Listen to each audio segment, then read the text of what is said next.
Mario and new friend Cappy travel the world to rescue Princess Peach.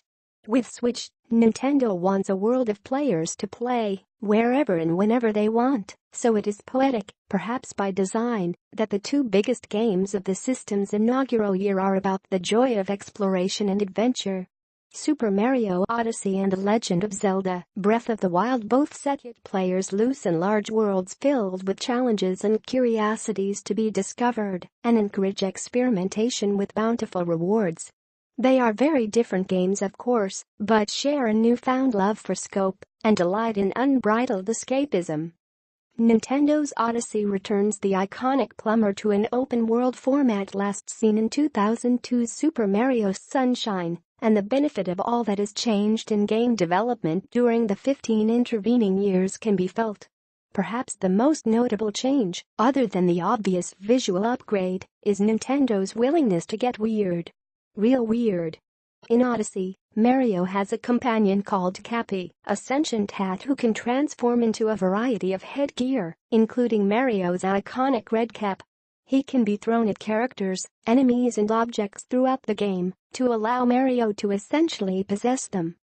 The first time this happens, we see Mario warp into the being he is possessing, a frog, falling through a trippy infinity before suddenly, with a jolt, assuming control, indicated by Cappy and a thick comedy mustache. From its very beginnings, the Mario series has been about movement. Mario 64 was about movement through 3D environments. In Sunshine FLUDD added a new element. In Galaxy, fluctuating gravity and small planetoids put a twist on the series. Odyssey is about the variety of movement offered by the new ability Cappy introduces. Frogs can leap incredibly high, Goombas stack on top of each other, and walk across ice without slipping. A T-Rex found early on is a lumbering destructive force capable of stomping out chain chomps with ease. There are many more. This capture ability plays into all aspects of Odyssey, but is underpinned by Mario's own athleticism. As you will expect from Nintendo, his movement is perfectly honed with all the triple jumps, backflips and forward rolls you will anticipate. In a way, Cappy is almost superfluous. It would be a pleasure to explore Odyssey even without him. Super Mario Odyssey. With Princess Peach predictably kidnapped by Bowser, who plans on marrying her against her wishes, Mario chases the King Koopa and his wedding planners, the Broodals, across numerous varied kingdoms. Mario and Cappy's top hat-shaped ship the Odyssey flies the pair from vast deserts to dark forests, gorgeous coastlines, the metropolis of New Donk City and much more. Each world is as distinct as it is bursting with collectibles. Chief among these are the moons needed to fuel the Odyssey.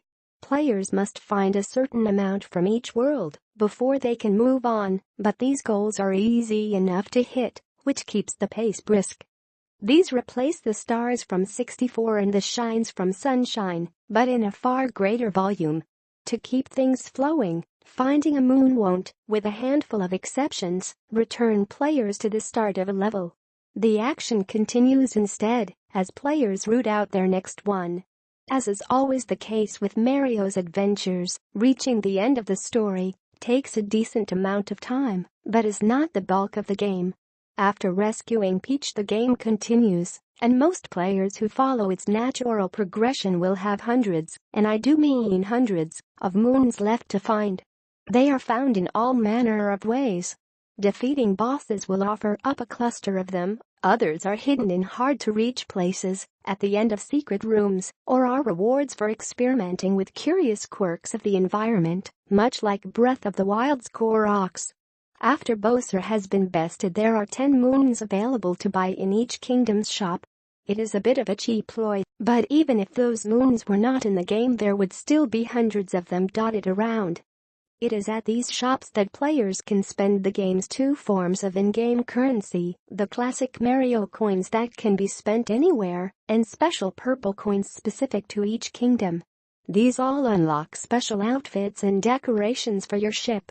Outfits are a mix of references to Mario's history. There is one for Dr. Mario, another for the red and yellow outfit from Mario Maker, and those that befit each kingdom, a pinstripe suit for New Donk City, a poncho and sombrero for the desert realm, etc. Super Mario Odyssey. Super Mario Odyssey. Super Mario Odyssey. Super Mario Odyssey. There are dozens of them, they can be mixed and matched, but it is a shame they are purely aesthetic and carry no unique gameplay abilities. Asking Nintendo to balance a game with 30-plus costumes worth of gameplay tweaks is perhaps too much on top of everything Mario can also do with Cappy. Okay, it definitely is, so this is only a minor point. The best use of these costumes is in the gorgeous photo mode, which, like the best equivalent modes in games like Uncharted and Horizon Zero Dawn, is all too easy to grow addicted to. Finding great pictures to take and spending an age framing each shot is a testament to the richness of the worlds Nintendo has created, not just in terms of the scenery, but the cast of characters inhabiting them. The wonder of Odyssey is in the small details this photo mode can reveal. It is in Mario's expression as he crowd surfs, the shopkeepers wearing stacks of hats, in how the soundtrack switches to 8-bit variations when players warp into a 2D sequence, and the sight of a T-Rex wearing a tiny hat. It is also in too many other little moments I wouldn't dream of describing here. More than any other mainline Mario title, Odyssey is a celebration of everything that led to and informed this game. Mario's entire history is in there, from sly references to entire joyous sequences that you will play over and over again. Nintendo proves once again why it is the very best at what it does, with the Super Mario game players have waited 15 years for. Rooted in a wonderfully absurd design idea, Odyssey is a glorious and jubilant adventure for all that, like its plumb hero, revels in the freedom to explore, experiment and play.